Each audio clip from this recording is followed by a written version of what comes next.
With jAlbum 31, it's now easier than ever to import images and videos from your phone. Simply use the Add button and select Add from Phone.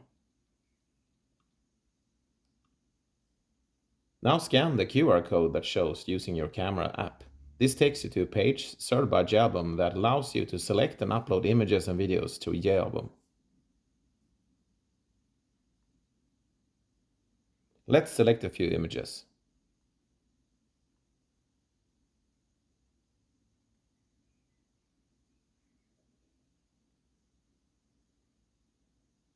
Done. Now I press the upload button to have it uploaded.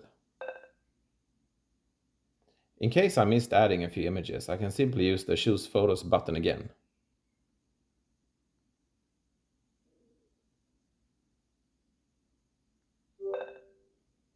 That's Add from Phone.